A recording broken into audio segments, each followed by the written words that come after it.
Hi there. I am Jennifer Elizabeth Masters. I'm a soul sculptor.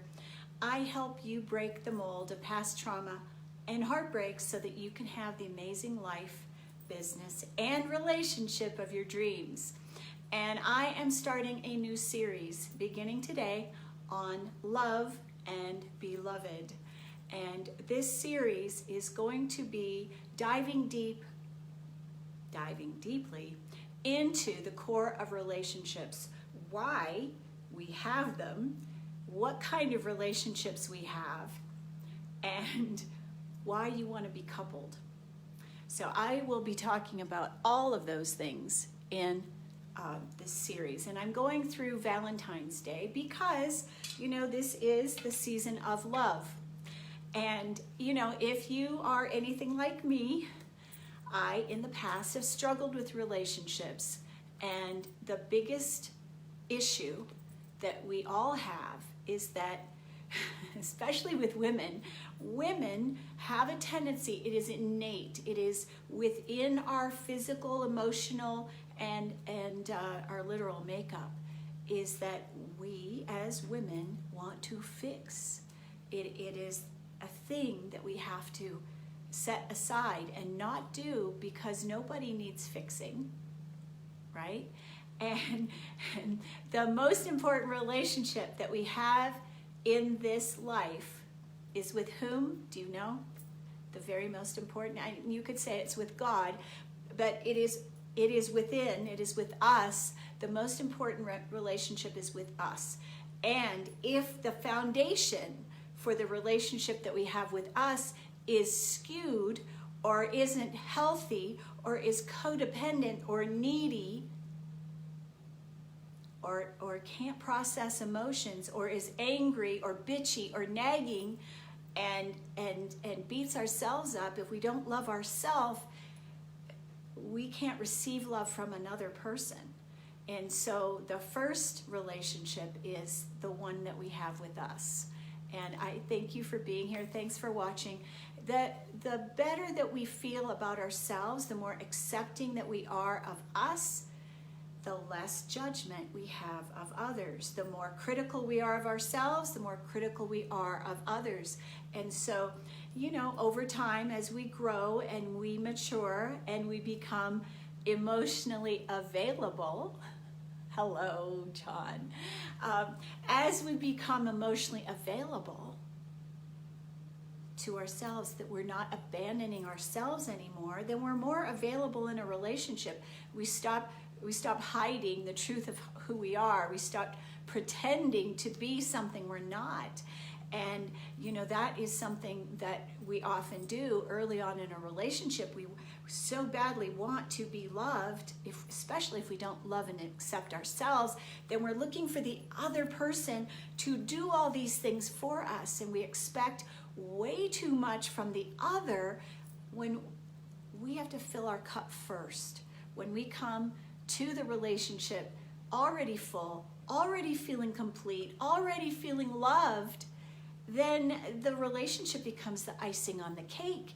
And wouldn't that be wonderful? So in this series, I invite you to send me an email if you have a question, something you want answered, an issue that you're dealing with, so that you can send it privately. It doesn't have to be public. My email address is jenniferelizabethmasters@gmail.com. If you private message me, it is unlikely that I will see it, but email I absolutely do, and I do see all my emails and I will respond. So this next couple of weeks through Valentine's Day, we are diving deeply into the idea and what is love, what is a good relationship, how do you have a healthy relationship, and how do we sabotage ourselves. So today what I want to talk to you about is the three main ingredients of a loving relationship is, number one, loving ourselves, being happy with who we are, accepting the other person as they are instead of trying to fix them or make them better or help them. And you see, I'm saying these words with sort of an element of, jocularity, because we all do this. We have done it. We may not be doing it right now, but criticizing another is not helpful. And so that's number one. Nagging isn't helpful. Why use this scrub brush, not that sponge? When we tell a person we're trying to control them, then that is coming from fear.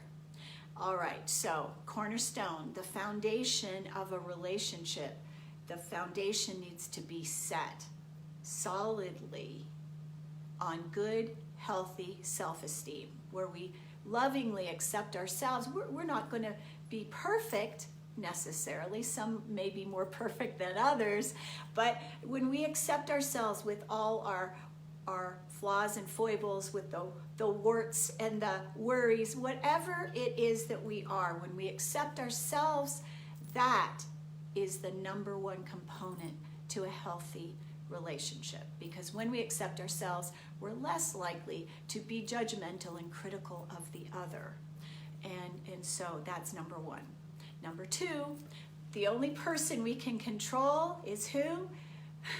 We may want to control the other. We may tell them stop snoring, but we can't make them stop snoring. And so that's the thing. We cannot control another person. And then the third thing is knowing what you desire. And as a manifestation teacher, this is really important, because if you don't know yourself and know what you need, for example, I'll just give you a little, for instance, I need a slow start to my day. I like to drink my coffee. I like to have quiet time. I meditate. I might write in my journal.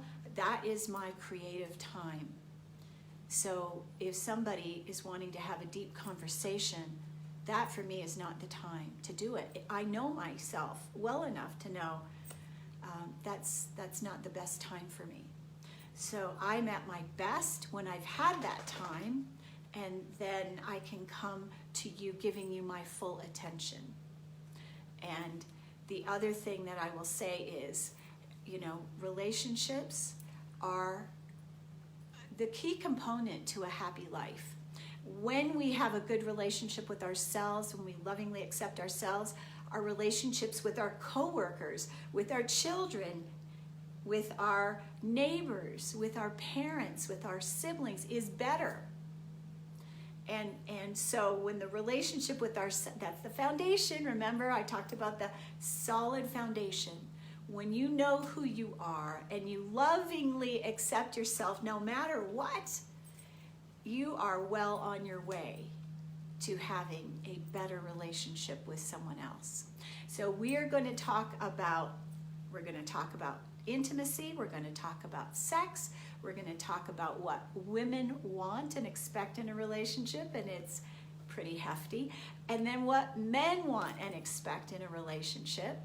And then we're going to talk about the love-hate thing, because when we've had a bad relationship, we may be thinking, oh, I want a relationship, but we actually hate the other sex because of what's happened in the past. And so here we are up to 5. There's forgiveness. We have to let go of what happened in the past, release it completely, forgive our past partners. Otherwise, we're dragging all that baggage, and we could call it the pile of poop. We're dragging that big pile of poop with us into the next relationship, because we're still talking about the ex.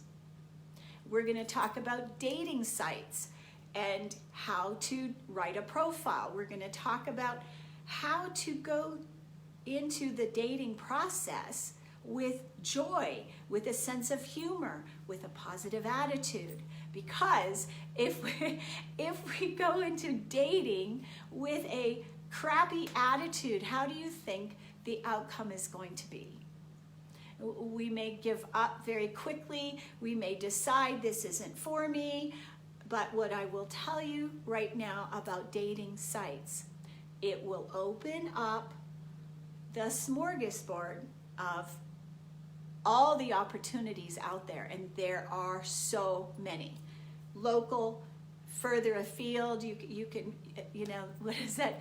The comedian dating Jewish in my zip code. You can put in, I want somebody Jewish in my zip code, and find them today. I mean, it is amazing. There's so many different dating sites. We will talk about how to go about the dating process, how to do it with grace, with humor, and a positive attitude. All right, so yes, the sex thing is important, and that's the other thing I'll talk about. We will be talking about, if you want a relationship, you must, unless it's agreed upon up front, that sex is part of it. And if I know lots of women after menopause, they go, oh, I'm done with that, but they still want the relationship. Well, I'm sorry, it doesn't work that way. I just had a date with somebody on Saturday night that was almost 70, and sex is definitely a part of what he would like in the future. So here's the thing, it doesn't matter how old we are, that closeness, that snuggling, that cuddling, that making love piece is part of a loving relationship until the point where the two parties cannot, but you can still touch.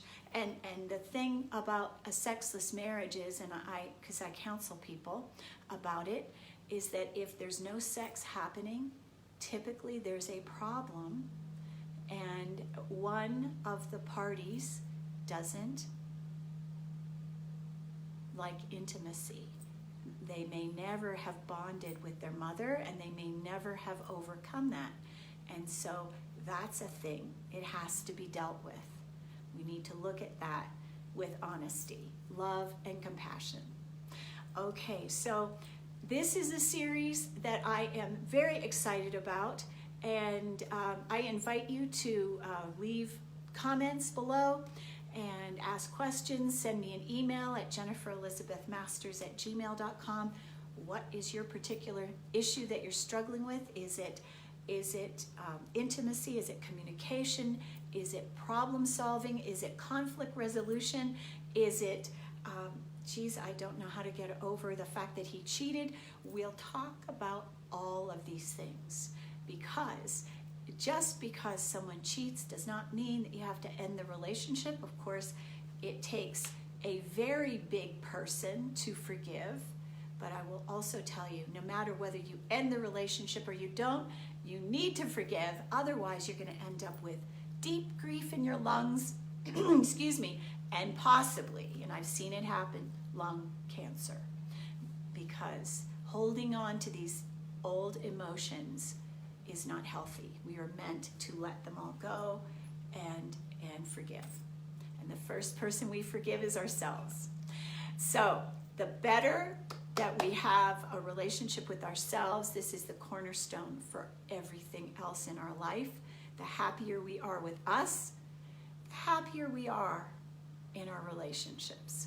So I invite you to join me every day this week and next week, and we'll be talking about kissing frogs and princesses and all that goes with it. So I am very excited about this, and thank you so much for joining me. Mwah! I love you, and have a beautiful rest of your day.